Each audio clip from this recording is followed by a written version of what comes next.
All right, it is that time once again. We're hitting the books alongside the man, the myth, the legend himself, Mr. Joey Knish. Zach Phillips behind the controls, as always, producing.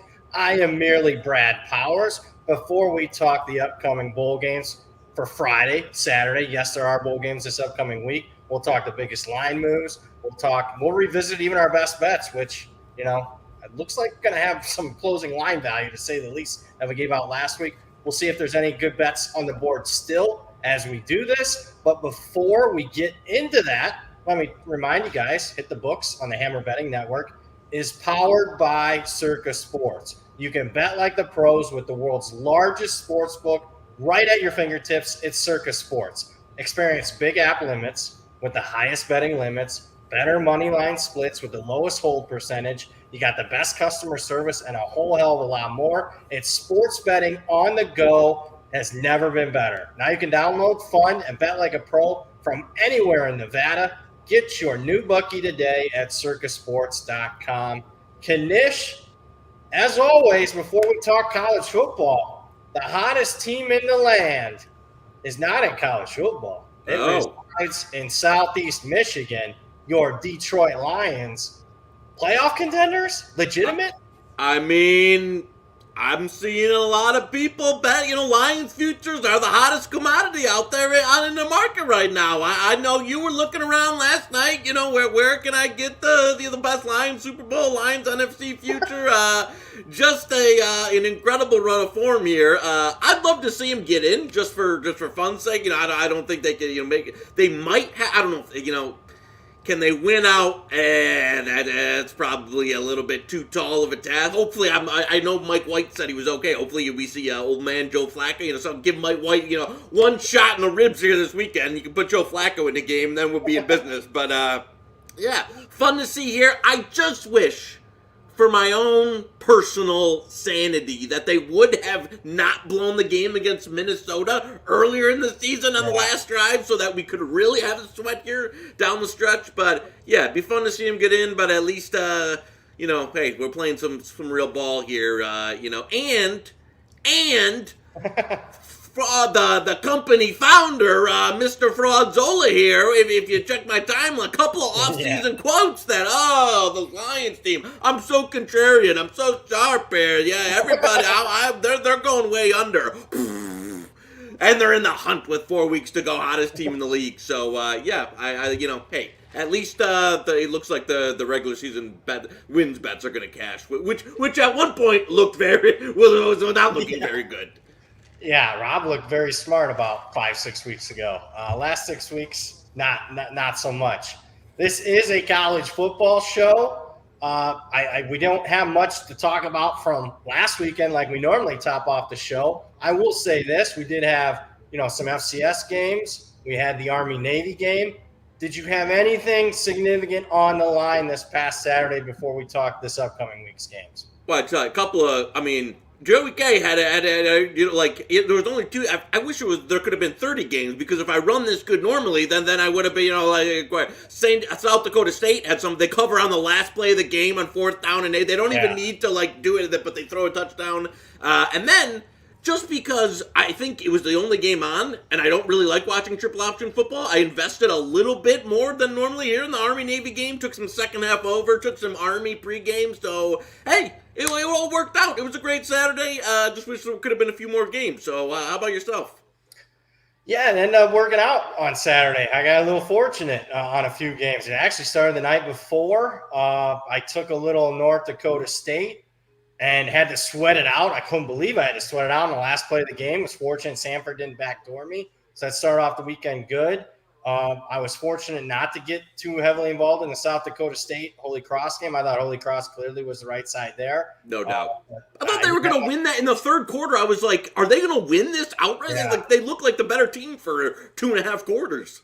I don't know if you know this, Knish, but Bob Chesney, the coach for Holy Cross, won't be at Holy Cross much longer. Listen. Did you know that? So I got some Knishi moles talking down here that he's going to be a hot commodity in the coaching market. So listen, I'd be on the lookout there. And I saw Best game of the weekend, Sac State, Incarnate Yep. Wood. I was up till 2 a.m. because there were 800 points in that game. That was, and the Sac State coach gets the Stanford job there. What do you think about that one? I think it's a good hire. I just think that the guy's got a lot of work ahead of him. Yeah. I mean, check out the transfer portal. I know the transfer portal, the focus is on the teams that are going to be playing in the bowl season, but I mean, my goodness, Stanford lost 15 guys. And I'm here to tell you, it's pretty hard to welcome in 15 transfers at a place like Stanford. So they lost most of their recruiting class, decommitted, and losing a bunch of transfers. I mean, right now, I mean, we're a long ways away, but Stanford could be the worst Power 5 team in the country this upcoming season. No, for sure. Because normally, like these FCS coaches go up to FBS, and then now with the new, you can basically bring the team with you, like Western Kentucky did with Bailey Zappi, and then all of a sudden in 1 year they're winning the conference because they just brought the whole team over from Houston Baptist. At Stanford, I don't think the credits from Sac State to Stanford are gonna do you much good there. They might do as good as my community college credits that transfer to Stanford. So yeah, I don't know if he'll be able to pull off that similar that vein here that a lot of coaches. You've kind of seen that methodology work out. Don't think it's going to work this time, so it might be a little bit longer rebuild there. It is, and there is a rebuild because, I mean, there's a reason why, David Shaw resigned. He hadn't been doing well the last couple of years. So long road to go there, but it's a decent hire. I'm not sure, how many people really wanted the job. I'm not sure that there was many. So there is that. I did bet Incarnate Word. I forgot about that one. Thank you for reminding me on that one. I'm not sure that Incarnate Word was the right side, though, in that game. Sac State was -4 in turnovers and still only lost the game by 3. Let's talk, Army-Navy was good for me real quick. I under win total for Navy. I bet the over for some stupid reason. That looked like a surefire loser. Somehow I got fortunate there, so that was at least good. But now let's move on to the bowl season because we do have bowl games starting Friday, believe it or not, with the Bahamas Bowl. For me on the West Coast, I mean, Friday morning game kicks off. Let me ask you this, though. Has there been anything, we'll get into this. I mean, today has been unbelievable in the transfer portal. You thought that was all done for the last week, but no, not so much. Is there anything really catching your eye Friday and Saturday before we go through, on a game-by-game basis? Well, I mean, as you said, like last week during the show, we're like, all right, by this week, everything that's, in the portal should be pretty fine. Everybody that's in there kind of going to jump in there. No, apparently not. Like, still got, Grayson McCall jumping in, then he's playing, and the market's moving 6 points in either direction in about 10 minutes. So, yeah, that, it's still, the portal, it's not boring. I played an early UAB number on Friday for small change there. Don't have a strong opinion at current. The one I'm very excited to watch. We talked about it on Friday's show. I'm very excited for the Troy UTSA game. Not a game that we've had a lot of opt-outs. I think both teams will be motivated going full go. But I don't have a strong opinion on the side. I did play a little under there at 54.5. But I think the number's about right. You got anything on this, Troy? It's one I'm excited to watch. Just don't have a bet on. Yeah, so Friday, I lean a little bit over in the Bahamas Bowl. Got to check the weather there. Looks like it might rain. I'm not sure it's going to be too windy. I think UAB's going to get after Miami, Ohio in their run game a little bit. But, I mean, it's a relatively low total. I'm not sure. You got an interim coach. Miami's probably a little bit more set. Gabbert's in the portal, then he's out of the portal. I mean, we're seeing a lot of stuff like that, although obviously Smith's going to play for them. I think he shopped around, and there was about the same amount of offers as I had for Gabbard. So, decided his best move was to head right back. Hopefully a lot of kids wise up in that regard because the numbers speak for themselves. Now that we have a couple years of data, sample size, effectively half of these kids are ending their FBS careers by entering the portal. You're not going to find a home. You're not going to play FBS football ever again. So a lot of bad advice. I'm not blaming the kids. I'm not some grumpy 40-year-old blaming all kids these days. I mean, it's more the parenting and people giving these kids advice or lack thereof or bad advice. Troy UTSA, I'm going to disagree with you. I kind of lean over. Not a big bet for me. Yeah, I kind of lean over. Number one, I think Troy's offense finally got in gear a little bit later in the season. And maybe this speaks more to a Troy side here, but I think UTSA's defensive numbers were a little inflated. Keep in mind that they had like 3 straight weeks where they faced backup quarterbacks at the end of the season. That probably helped them out statistically when it's all said and done. But not enough of it where I want to go head to head and double down and get you a few C notes here, a bet on the show here. But if you are that strong, man, maybe we should just for show purposes. You want 54.5? You bet under? Let me see if we got a stronger take here, for a head to head in the coming up here. As I don't want to let my Sterling heater in the head to head, be put up to risk here on one of these, on one of these crap totals. So let's keep rolling through it. All right, we'll go. Keep it Friday. FCS. I think it's a tough spot for Incarnate Word, back-to-back long travel. I wasn't overly impressed, even though they won outright last week, and I bet them. Wasn't overly impressed. I will say this on North Dakota State. They're dealing with some injuries. 2 of their top 3 running backs are out. They were dropping like flies in that game, watching that game last Friday night. I haven't gotten involved yet. 69.5 on a North Dakota State game. I mean, pizza bet for me would be on under.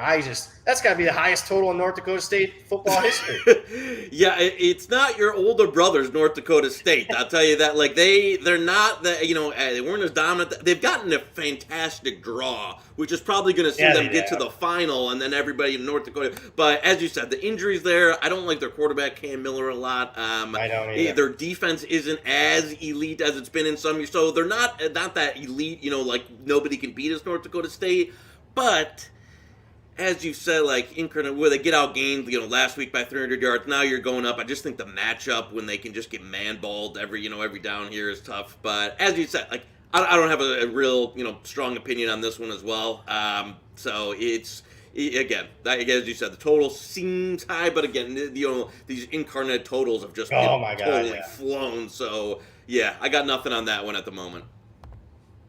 Crustman asked me, Brad, when you make a pizza bet, what type of pie do you get? It depends. I usually specify if it's a $5 hot and ready Little Caesars, or if it's take the family out for dinner or afford a fancy joint. The UTSA Troy one's probably a little bit in between. It's probably a little bit of a step up from the $5 hot and ready. It's just your normal pizza. So $100 for me. That's it. Stephen Robinson in the chat. This is an inside joke. Name to keep an eye on in coaching circles. Bob Chesney won't be at Holy Christmas longer. That was a fun Twitter a little exchange over the weekend. Let's just jump right to the other FCS game, which is actually on Saturday. I mean, this is as good of a championship game. Forget the semifinals. Montana State, who's really rocking and rolling. They get their All-American running back who missed the entire regular season. He's back now for the playoffs. He ran all over William and Mary last week. South Dakota State was not as good as the final, to say the least. I thought they were outplayed for the first 50 minutes. Somehow they still cover a near 3-touchdown spread. I'm anxious to hear what you got to say on this one, because this will be a stronger lean for me. Yeah, you know what? It's tough because if you look at the season, South Dakota State was the best rush defense in the FCS throughout the year, and then last week you've got the redheaded kid from QB from Holy Cross looking like Tim Tebow, just running over guys. So normally, and you'd think like some of this revenge spot from last year. I don't have a strong opinion here, at 6. I kind of lean, and even it's got bet down a little bit, I'd probably lean a little bit under, but Montana State's another one where their totals have flown over all year. So, I guess, it's later in the year. I don't have too strong of a take on this one. I think, I would have said, obviously, last week looking at it a little bit, South Dakota State looked vulnerable, but I don't want to overreact to one game too much as normally I think the matchup would be tougher for Montana State. But again, they Jackrabbits looked vulnerable last week. So what do you got on this? I'm going to leave Montana State. I don't think it's just an overreaction over the last week. I just think Montana State, go back through the last 3-4 weeks, they might be the best team in the FCS, and you're going to give me 6 points. They should be confident they beat South Dakota State last year in the playoffs.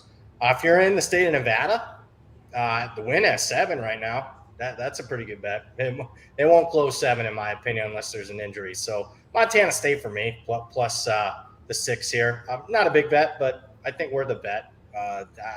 I'd expect it honestly to close in the 4.5 range is where I expect it. So, yeah, for most of the, I mean, I still have South Dakota State 1 in my power ratings. I'm just saying if we're going off the last 4 weeks, current form, I mean, especially getting, a guy that was a 1,600-yard rusher last year, didn't play with you all season. He comes back and he looks like he hasn't missed a beat. He had over 150 yards last week against William & Mary. I just think there might be some slight value on Montana State. Chat, LJ Cook, Brad, in the past, you've talked about live betting the bowl games. You know what? I think it's, we call it the Mott system. I think it's more of the same. I think it's just, the rule there is I think it'll be evident if a team's ready to play and they're going to show up or not. I mean, the great example is that just last year, Nevada, and Western Michigan, the line moves 14 points. Doesn't matter. Oh, I don't want to take the worst of the number. And it's 31-7 in the second quarter. Yeah, I just think it's more of the same. I think it'll be evident pretty early for most of the games. Not all, but generally speaking, I think it's, it's going to be apparent who wants to be there and who doesn't. I mean, sometimes it's all speculation for the most part, pre-flop, but when you can actually put it to the eye test and watch the game, I mean, what's your thoughts on that, Knish? Yeah, I think normally, like, a lot of my Saturdays, there's so many games going, so much action that I'm either, have too much going with betting in that and also, trying to watch them that to, get involved with a ton of live.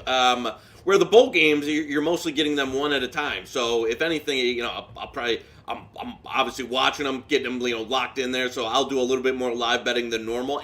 And you kind of see when it's just one game, limits usually a bit higher. Almost every place has access. So you can more outs, more availability on these college live betting games. And shop that around a little bit. Like, there's, I don't know if people are, Circa uses Deck Prism, which is a trading company run by a couple of sharp guys. So you can kind of see some differences in the market at what bookmakers using, what Pinnacle's using, what Circa's using versus what, like, a FanDuel, a DraftKings, a WinBet, and all that these are using. So you can kind of shop, when you've got the time to kind of look at some disparities in that between what's being offered. So yeah, I like getting involved with the bowl season. And as you said, like, sometimes you can just see it early or some of the schematic stuff more so than the regular season, where if a team doesn't want to be there, or they're you getting a surprise, a QB2 comes in the game early, they want to play some younger guys, so some more crazy stuff can kind of happen in these rando bowls. And also, I mean, there's more. Look, I like to think that I have price uncertainty, but there's still some uncertainty on my end. Hell, a lot of these kids I haven't seen. I mean, nobody's seen them. This will be some of their first action. Hell, I don't know. I haven't been in practice, so there's a little bit of that too, where you kind of want to see a couple possessions. There's going to be a lot of that this bowl season. I mean, they're going deep into the rosters. Speaking of deep into the rosters, might as well hit this one. Early start time for this one, at least for me, 8 o'clock. I got to be up for the Fenway Bowl. You want to talk about uncertainty? You got a couple of interim coaches, a couple of backup quarterbacks. Looks like the play is the under. Weather looks like it's going to be a factor. Significant wind. Why is this game at 11 a.m.? Yeah, 11 a.m. But who scheduled that? Yeah. Why do I want to get up and go to Fenway in December, middle of December at 11 in the morning? Yeah, I don't expect a big crowd. So under's been taking a ton of money the last 24, 48 hours. That would be my lean here. I'm not going to give out a pick that's, it's relatively low now. It's sitting at 41.5. You can find maybe Willie Hill's got 42.5. I think that's probably worth a pizza bet there. You got anything here? I mean, I don't know. I mean, a lot of times it's okay to say that, and I'm a guy that's already made 50-plus bets in the bowl season. I don't know too much on this one. Yeah, this one, it's got more opt-outs than you would have thought just with the route. I mean, I know a couple of the, Cincinnati's best skill position players are out. Malik Cunningham obviously opted out. A running back from Louisville's opted out. I've got to even see, a little bit more of the just double check here of, what guys on the 2 deep are in the portal for each side. I don't, you've got so much disparity. I guess I'd lean, again, the people know if they watch the show, I wasn't the biggest Malik Cunningham guy in the world. I think their backup quarterback's a little bit better of a passer. But if you're getting the weather here, is that going to affect the be a game where if it's going to be a, somewhat of a wind rain type deal, saw Cincy's best tight end opted out. If you're getting it, then it'd be more of a Malik Cunningham game if the weather's going to be a factor as opposed to this. I don't know. This is we just talked about the live betting. This is probably one. Take a look at the conditions in the first quarter. See who looks like they have a pulse here. And maybe get in a little bit of live, because I don't have much with where it's at currently, and I don't think the market's had a strong opinion here either. It's just been kind of trading one either side for a while. So yeah, I don't have anything to really significant here. Other than the coach switch sides, on this. So yeah, there's a lot of unknowns here that are making me not want to have a significant interest here. Couldn't agree more. And obviously, Satterfield, very intriguing. Satterfield goes from Louisville to Cincinnati. Obviously, he's going to recluse himself. You just don't go start coaching and giving the game plan away to Cincinnati. You would hope he has values and morals, but maybe he doesn't. I don't know. All I do know is Louisville upgraded and at head coach, to say the least, with Rom. Yeah, so that'll be a team I'm looking to maybe buy next season, depending on how their transfer portal. But they got a good recruiting class coming in, to say the least. Celebration Bowl, another FCS game. I'm fascinated to hear. Like, this is the one off the radar that I can't wait to discuss, just based on all the things going on around this game. Yeah, so Jackson State, NC Central, as we're doing this, and Jackson State's taking a little bit of money. I mean, I'll just give away my game plan. I'm going to wait. Obviously, Deion's in the news. A lot of people are pro Jackson State and all that, and I get it. They got a big talent disparity. I just don't know how much focus Jackson State's putting into the game. With Deion recruiting, half his staff leaving, probably half the roster leaving to go to Colorado. I've seen this story before. Last year, Jackson State was clearly the superior team. They lost outright in the Celebration Bowl. I mean, Deion's already come out and said they're going to smash this team. So my power rankings say it should be 16. I'm going to let the market hopefully bet it up 17 or more. I'm going to end up betting NC Central. What say you?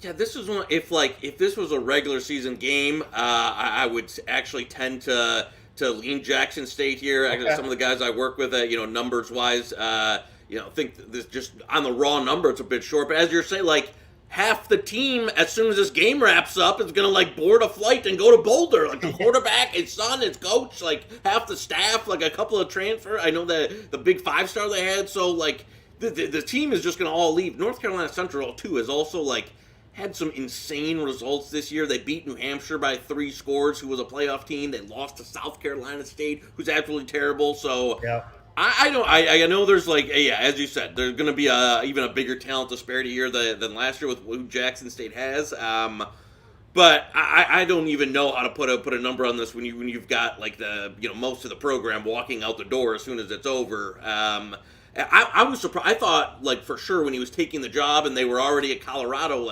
most of these guys wouldn't even play in this game. But apparently everyone's going. So we'll see here. I don't know. I don't have a bet on it.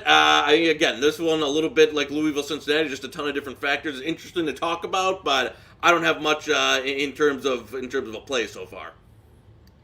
Fair enough. You're going to hear a lot of that this bowl season. Let's talk another game where there's a ton of opt-outs, at least on one side. Florida, Oregon State. That I might try and actually go to this game. We'll see. I say that. It's all good in theory, and then I wake up on Saturday and be like, I don't think I'm going. Florida, Oregon State. Oregon State's taking a ton of money, although it got to about 11, and then we started seeing the buyback on Florida a little bit. Anthony Richardson's out. I don't think that much of Anthony Richardson, to be honest with you. I think if Jack Miller's healthy, he hasn't been most of the season with that thumb injury. I actually think he could be a better passing quarterback than Anthony Richardson. Again, not saying much. Once it got to 11, I agreed with that market move on Florida. So put me down here. 10.5s are still widely available. That's my preferred position here at Florida plus 10.5. No, I'm with you. We are aligned there. I know, friend of the show, Tailgate 10, also liked this once it got over 10. I can't get to the number. I know the Richardson move, I agree. I think it was a little aggressive in terms of how much it got away from him. I mean, it's two teams.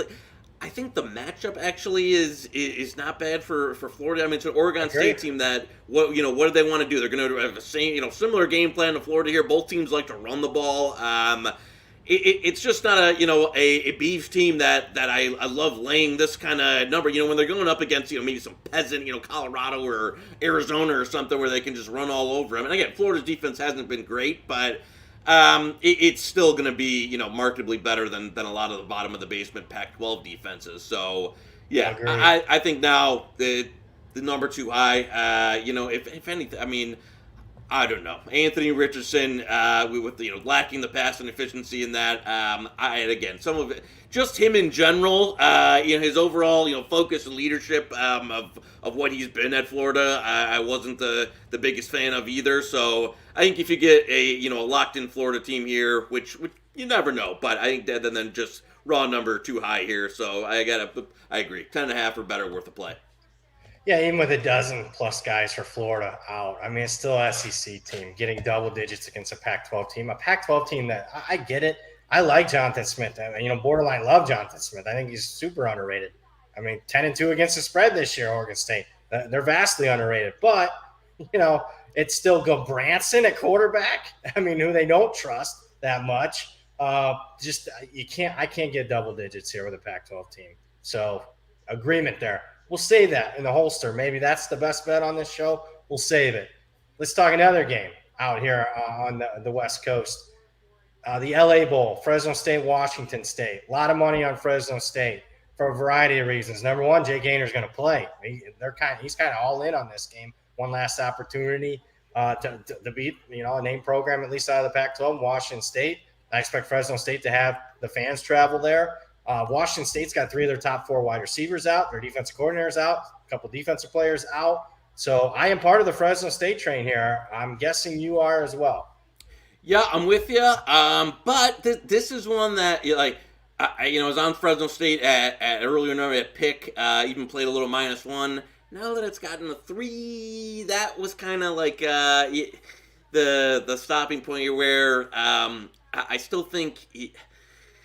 This is one that's tough for me to even advise now that we're across the 3 here, even laying a field goal. Because I mean, if this game was played and these two teams, regular season full go, would obviously have Washington State favored. So obviously you factor the portal opt-outs in that, and Haener being healthy when he wasn't most of the year.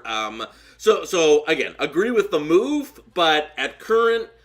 I wouldn't be on Fresno anymore. Would you still be a buyer at 3? Because I would not be. I think it's about right now. No. I mean, pizza bet. Again, I guess that's a theme of the show. It's gonna be because these markets move so quickly, and I mean, if you're not to it, numbers do eventually matter, especially when they're moving as significant as some of these bowl games. So I'd still lean that way, believe it or not. I went back last year. I thought this was intriguing. There were 17 sides that moved 3 points or more during the bowl season last year. If you bet on close, so you just chase this team, somebody knows something. You went 13-4. That's not bad. So that just goes to show you the market knew something, and that something was right in the fact that the team just didn't show up. And it shows an opt out. It's just not motivation. Literally players don't show up; they opt out. So. That's something to keep an eye on. I need more of a sample size data points for that, but that was something. Looking in the chat here. Oh, Florida's quarterback now with no Richardson. It's Jack Miller. He's a 4-star kid. He's originally at Ohio State. He would be the backup, but he had a thumb injury to start the year. And, people are labeling him as a third string. Again, why I think there's maybe some hidden value here on Florida. We won't discuss what the backup did. My goodness, what a bum. To say the least. Let's look at another bowl game. This one, I don't have to question the motivation. I think both teams are very excited to be here. Let's go to Lending Tree Bowl. Rice Southern Miss. Southern Miss favored by 6.5. I certainly lean Southern Miss here. I like them. I want to see what Knish says about it, but I just think this is a team and a program that's undervalued. 10 different guys took a snap under center last year, 5 different this year. I just like the culture there. They haven't quit. I thought that, some of their finals are a little bit better than expected, including the game we just won and covered with them in the last performance that clinched bowl eligibility for them. I thought they're a little bit more dominant than the final indicated. So I did bet Southern Miss here. I think anything under a touchdown is worth the bet. What say you? Nope, we're aligned on this one. I agree. I thought when the Southern Miss QB change, going to the Trey Lowe kid, I don't think the market caught up with the improvement that Southern Miss made there. I thought they were – it's a little bit of bad variance either in the year. Have you seen anything on – this is the one I want, the Frank Gore Jr. on if he's for sure playing in this game? I'll look at that right now. You're scaring me. No, because I just wanted to make that was I hadn't seen any update. But he's the one that if there was going to be somebody from Southern Miss, obviously a key player that went out there, that was one that I wanted to check on. But I agree. Assume he plays. I agree. Like Southern Miss here, we played him a lot down the stretch. Last few games of the season, think they were undervalued. Think they bumped up at their QB play, and I don't think Rice is any good. I think Rice is, you're buying a team that was playing, played a bit over their head early in the season, and has kind of slid back here down the stretch. So I think Southern Miss, more talented team, definitely on paper, and I think they were a little undervalued. To end the year, we're playing some really good ball, and it's a game that, as you said, motivations and opt-outs. This is one of them that shouldn't be too much of a factor here on either side. So yeah, like Southern Miss under a touchdown. We'll holster that one. That might be the best bet. I like talking with you, though. We can talk some of these out. Let's go to another bowl game. A lot of uncertainty here. A lot of market movement. BYU, SMU. They're in Albuquerque, New Mexico. Breaking today, Jaron Hall looks like he's not going to play. Although I think the market was kind of tipping their hand. Ton of money on the under. Ton of money on SMU. Continues to be the case here. Total, I hate to even admit this, 74 is what I got on the total. That was on the opening day of bowl betting, but I just thought that was way too high for a bowl game of this magnitude. SMU's got some opt-outs, including the outstanding wide receiver Rice. That's not going to play. I took a bad number actually with BYU. I didn't think it'd go any higher, but it certainly has. We'll see how high it continues to go. Anxious to hear your thoughts here. 4.5 at some spots here. SMU's favored by. Yeah, I'm surprised it's steamed all the way to this point here, and it's one, as you said, I'm not with still a lot of uncertainty. Am I jumping on the train track to fade the steam at this point yet? No, I haven't gotten there, but I thought, as you said, with Rice opting out, Circa. I'm gonna look at that right now. Yeah, I was gonna say, is that 5.5? Because I didn't see 5.5 on Don Best, but is that 5.5? No, I think 5.5 on Don Best, but let's look. Yeah, yeah, I can't. I just think it's a bit of an overreaction here. I don't think Jaron Hall's particularly had a very good season, to be honest with you, at BYU. And again, it's a BYU team that was underwhelming for most of the year, had some disappointing results, but you counteract that. SMU is one of those offenses that I don't like to play on in bowl games. It's not, I guess I wouldn't call it a true air raid, but it's not one where I love these teams that, and especially now you're without your best skill player that I thought was one of those guys that was so key to what they do, not easily replaceable on the roster. Definitely, I think I worth something to the spread there. So now that it's gone all the way here, to be honest with you, I agree. I'll just be sitting here. I haven't fired on it yet, but it'll be BYU or nothing. I don't, regardless of who plays quarterback for BYU, they're at this number, there's no chance I'm laying it in SMU at this point. So it'll be sit in the weeds here and see how good this goes. See if I can buy the top on BYU. The old sponsor, Circa Sports, is at 4. I checked because 5.5. I probably would have bet more on BYU. And let's be honest. We give Zach a shout out, and this is what he does to us on the screen. So that'll teach us to get you sauce him up here. Yeah. Steven Robinson in the chat. He's right. Satake is not officially ruled out, Jaron Hall. He just hasn't been practicing. So keep an eye on that. There's still a possibility he gets ruled into this game. So, and obviously that would move back the other direction. So I think BYU, this is in the weeds, something to maybe pocket and jot down for next year. I think BYU made an amazing hire, defense coordinator, getting the Weber State head coach. That's something that program needed. And I keep an eye on that for next year as they transition towards the Big 12. That was a really good hire for Satake, who I'm not a big fan of. I think the market likes Satake at least more than I do. Any thoughts on that one? Yeah, no, I agree with you. I like that Weber hire a lot. He kind of get the he took the job. Yeah, I agree. The Utah recruiting ties too. Some of the be able to keep that going. So because some of the talent on BYU is a little bit of a drop off lately in terms of what they're putting on the roster, especially defense. This is a team that always had strong run defense. Was able up front. Got me half their teams 30 or whatever. After the morning, but They were bad this year on defense, so I agree. That's a nice hire. Sataki's made a couple of rough hires, but he's adapted and at least not just gone down in flames with these guys. So yeah, that'll be a good one. Be interesting potentially as a play-on team next year.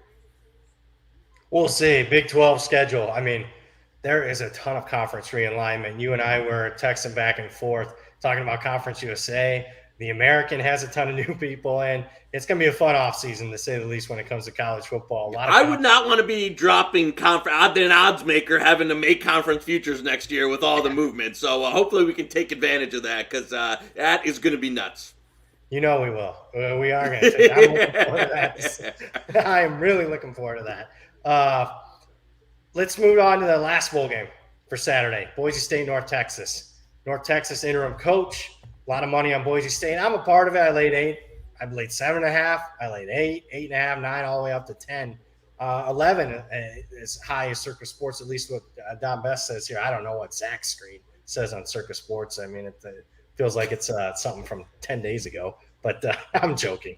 Boise State, for me, it's simple. I mean, it's not the greatest of number right now, but I mean, I'm in the position where maybe 5 years ago, do I want to play on or against interims? Does he have a shot at the full-time gig? I don't know. Is the team excited? Now my philosophy is basically simple. I just want to fade the interim coaches in bowl season. I just think it's more likely players opt out. They're not locked in. It's substitute teacher effect. Most of these guys have zero chance of getting a full-time gig. So anxious to hear your thoughts on this one. Yeah, I and again, I don't like to get too, get wrapped up into one result, but, watching that UTSA game and seeing North Texas just get absolutely bodied up front in that game on both sides. And it's a Boise State team that I think, would be comparable to UTSA in terms of, their trench strength and that. I saw Austin Ani declared for the draft. Did he opt out of this game officially?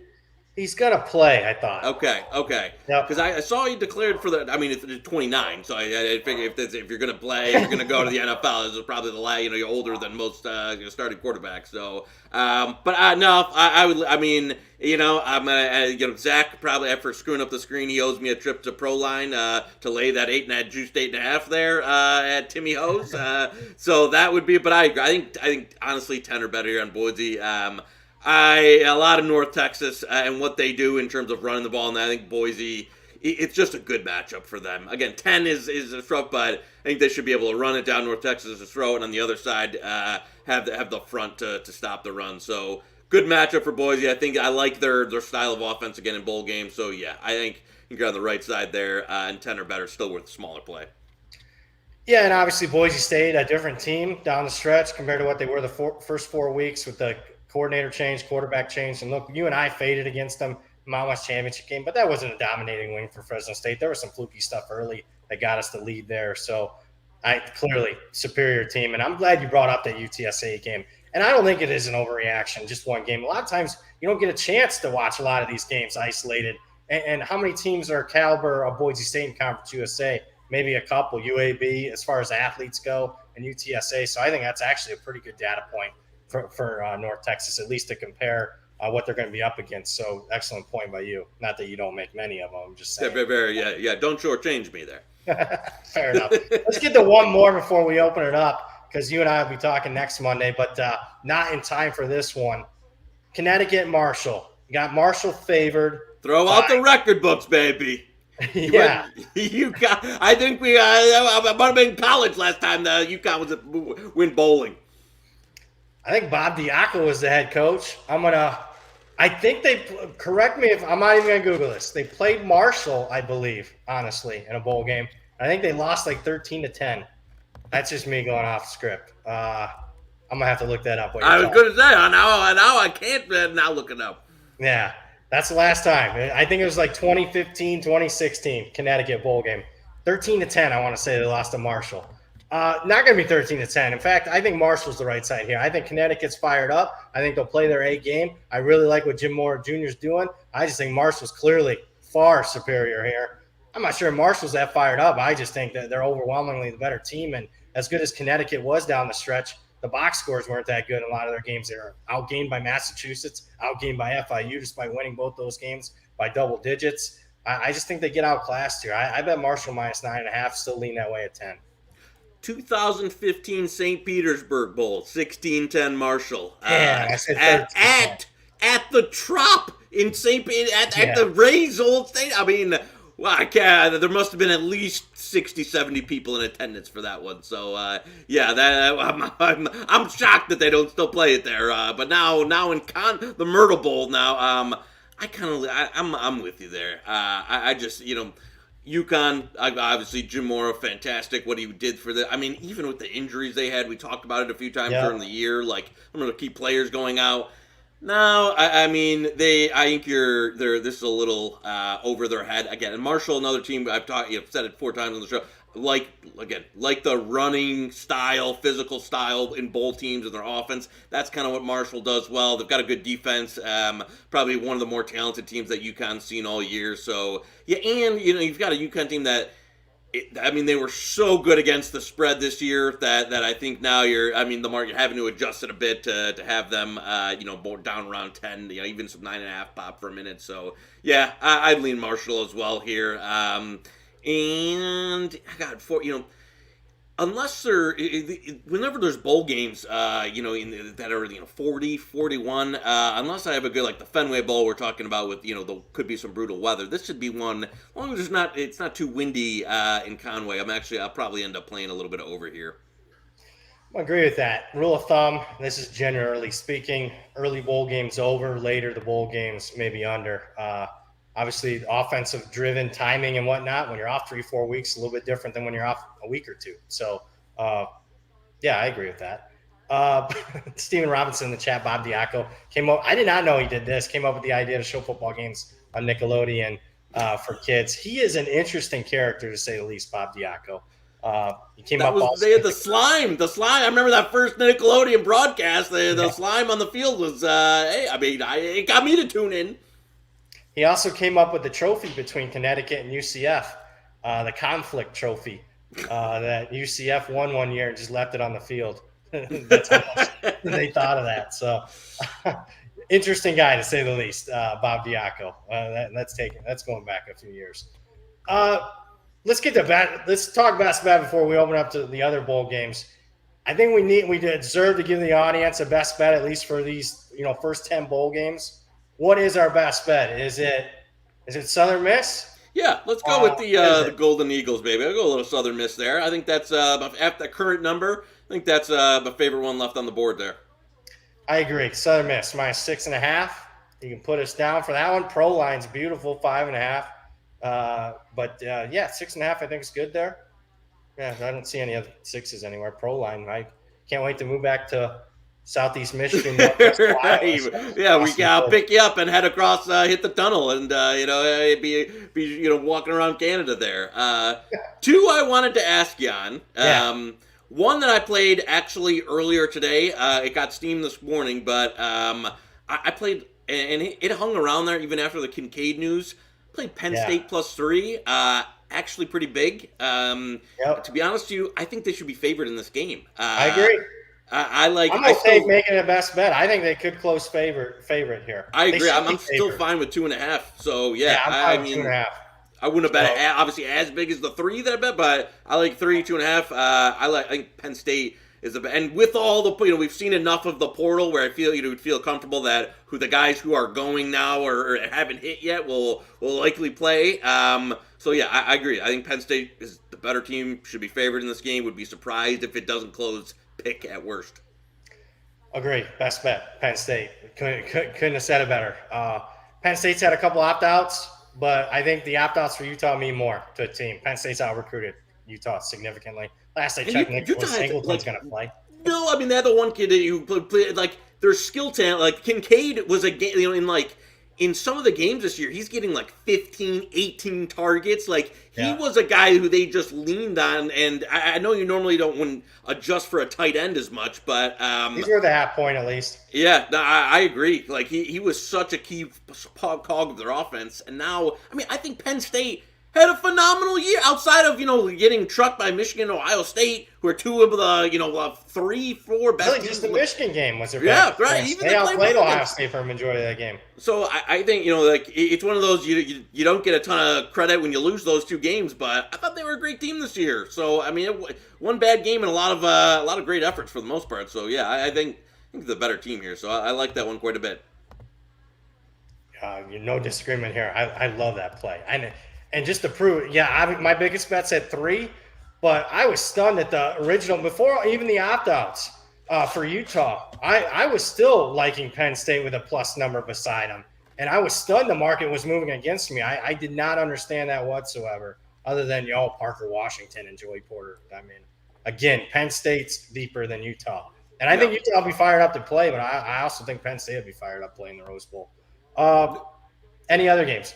Go ahead. Other one I wanted to, and this is one we talked about on the first show with South Carolina, liking that numbers come way down.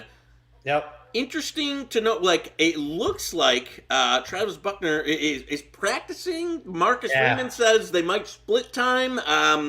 I thought, are we, South Carolina, I don't think they had their tight end, good tight end opt out. Spencer Rattler, by all indications, seemed like I had heard a little, there was some Devin Leary buzz to South Carolina going around. So, I mean, are you hearing anything about Rattler? I just assumed he was for sure going to play in this game. He is going to play.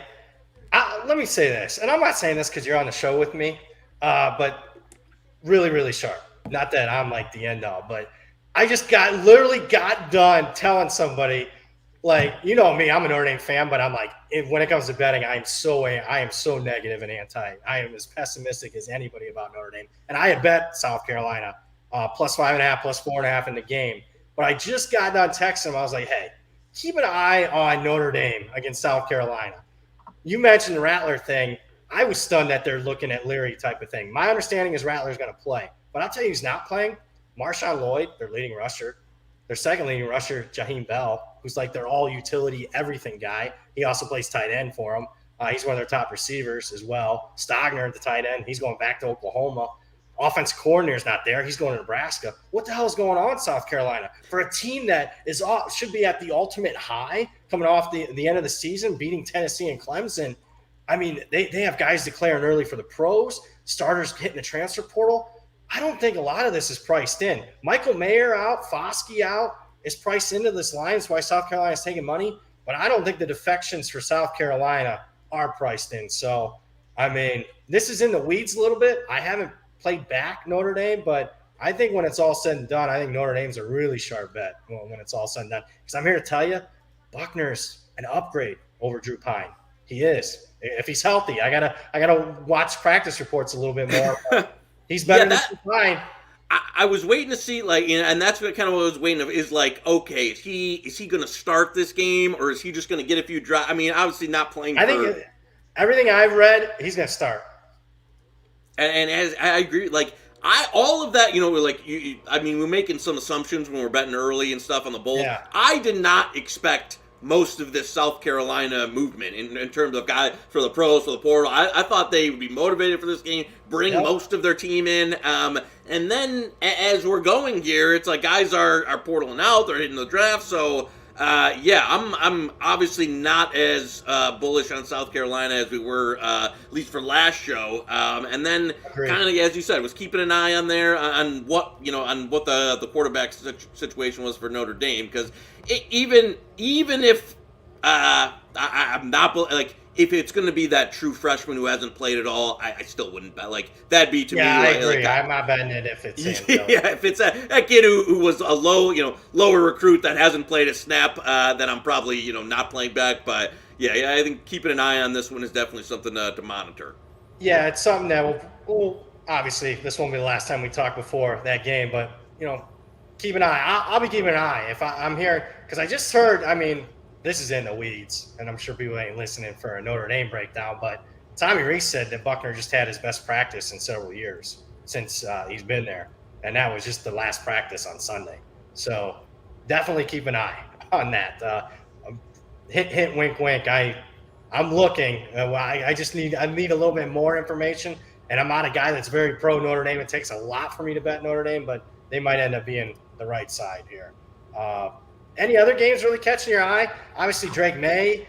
Is he leaving? Is he not? That moved a little bit. A lot of guys.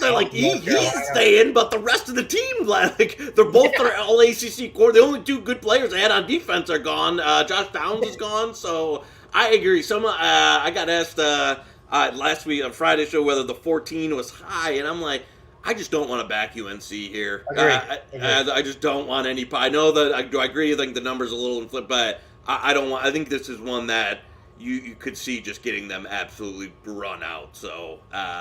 If you haven't laid Oregon yet, I'm not running to lay 14, but at the same time, I don't know if there's a UNC number that I'm looking to back them in this game. I think it just could be a burial.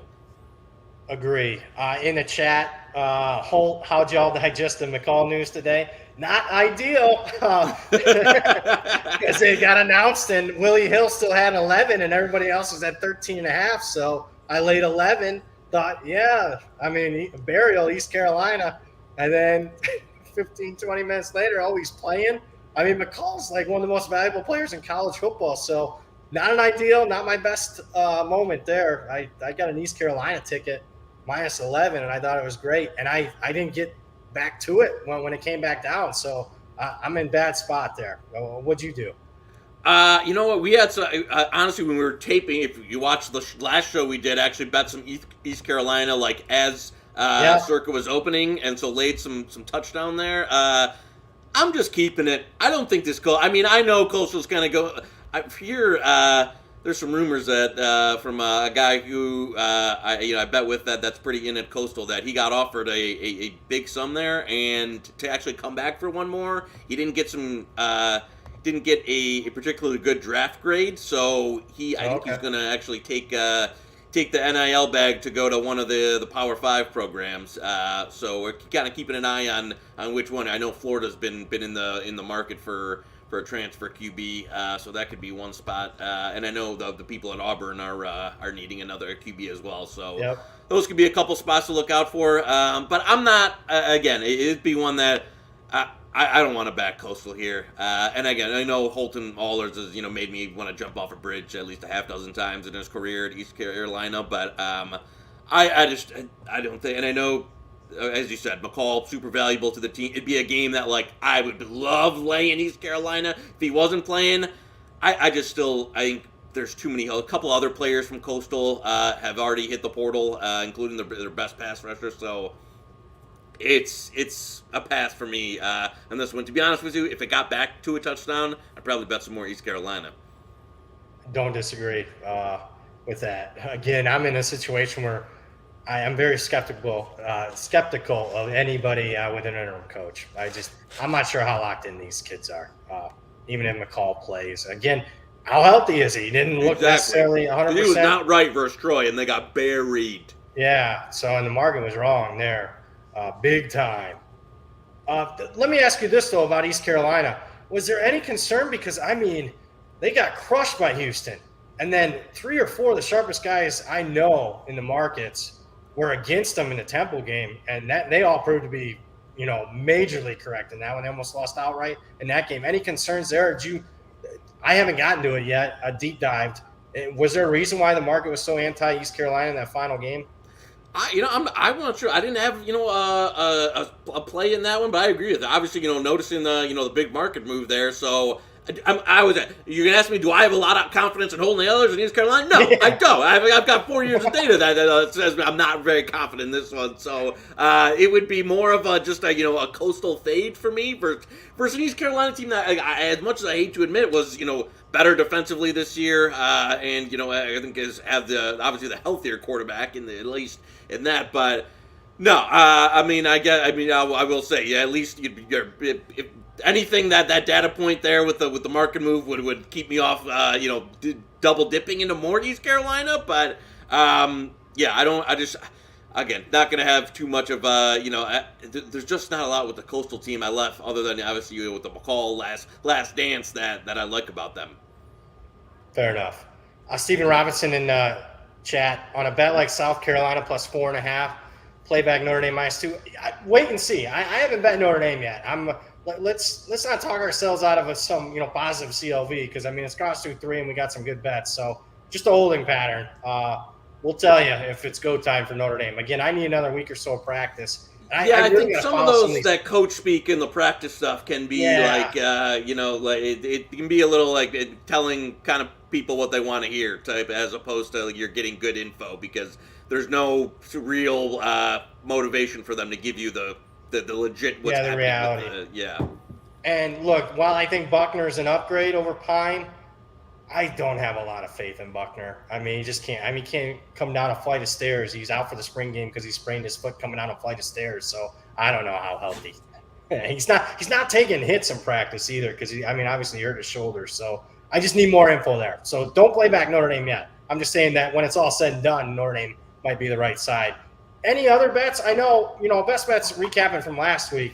We gave out LSU minus 6.5, and it went to 7 within like a minute of us doing it. And then we kind of hinted, hey, Brom's gone. And then, now we're dealing with a line that's as high as 11. So I'm not playing back Purdue. I think we got a really good bet there. I'm feeling really good about that one.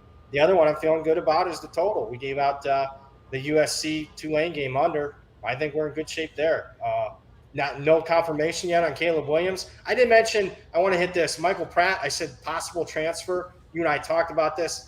I'm thinking it's most likely transfers after the bowl game. So he's going to probably play in the bowl game, but don't be a bit surprised. Michael Pratt, this is his last game at Tulane. Yeah, would agree with that. And you know what? Like we just talked about with Utah, Penn State, with LSU, Purdue, even with guys, opt into the draft for LSU, there's still 30 guys on LSU's roster that don't play that could start on Purdue's team. So, there's one of those guys where, I remember Ed O's last year when like literally half the team was injured or like not playing. There's guys coming off the bench that like could start at like, half of the Power 5 teams that you never even heard of. So I will never question LSU's roster depth ever again with the people that they're able to get in down there. So yeah, I think just massive talent disparity there. I agree with you. There's no Purdue buyback for me. I think we're just in good there. Going to let that one ride. Again, got a good number on the total. Keep an eye on the Caleb. I would be super surprised. I think they are. Lincoln Riley with his original like significant hamstring injury set the narrative for him not to play in this game. So again, that'd be one. Like if Caleb Williams plays, then yeah, you got to jump back on some. I would take some over there. I don't think he's going to. I haven't heard anything otherwise in terms of. I have. I got a text from Hitman telling me that, Caleb Williams retweeted something that he's going to play. So I bet USC. So thanks. I need a little more from that to see that. To the USC side of things, if we get some practice reports and he's in, then obviously would be more bullish. But if he does, again, we talk about most valuable QB. You're going from the Heisman winner to like a guy that's really hasn't played any college football for a team that literally like needs him to throw for 500 yards and 4 touchdowns to win games. So yeah, I think this is one where if he doesn't play, Tulane's going to close fave. If he does, USC is going to go back to 3 or 4. So a lot riding on that update. Yeah, Stephen Robinson in the chat. Caleb said he was playing when talking to a bunch of kids at his foundation. Yeah, that's what I got from Hitman. So I bet USC quite a bit. One of my biggest bets at Pitt. So whatever. I was telling somebody, I'm like, I fully expect to have, be on both sides of a game on maybe half of this bowl season. The news changes constantly. Yep. And we're just not just the players. Another thing we haven't talked about, you got to dive in to see who's going to be on the coaching staff. A lot of the coaches are gone. And you also got to dive in. We mentioned Grayson McCall reading the fine print. Just because someone's hitting the transfer portal, just because someone's declaring for the draft, doesn't necessarily mean they're 100% not playing in the bowl game. So there's just a tremendous amount more work to be done. Thank God that there's 40 games over a 3-week period and not 40 games in 1 week, because it would be almost information overload at that point. But unless you got anything else, that's pretty much going to do it for me. Penn State, and Southern Miss would be our two best bets. What else you got, Knish? No, I think that's good for me too. I will apologize to Zach now because that SMU or that BYU 5.5 is available because it just got whacked again there as we're talking. Yeah, so maybe Zach has the early feed. He's not plugging us into that. Yeah, give us this. So that one keeps going. But at some point, I guess I'm getting tempted, but I'll let it keep going. How much is Jaron Hall worth of points for? Are there other players out for BYU? Yeah, that's I don't know. Some of the Mormons take their bankroll up to Circa, Colorado, and start getting down there with some info we don't. Because I agree with you, Jaron Hall is not. It's a little bit of an overreaction for me unless there's things we don't know about, which could very well be the case. We will dive into that further. Not on this show, but follow us on Twitter. Then we might have some updated thoughts on that one. But speaking of, you mentioned Circa, and Zach maybe has some unbelievable feed that I don't have for some reason. I'm on a delay, and he's got this feed that's 5 minutes ahead of me. That'd be something. For producer Zach Phillips, for the man, the myth, the legend himself, Joey Knish, I'm Brad Powers. You have been watching Hit the Books on the Hammer Betting Network, powered by Circa Sports. You bet like the pros with the world's largest sports book right at your fingertips. It is Circa Sports. Experience those big app bet limits with the highest betting limits, better money line splits with the lowest hold percentage, best customer service, and more. Get your new bookie today at circasports.com. We'll talk to you guys next week.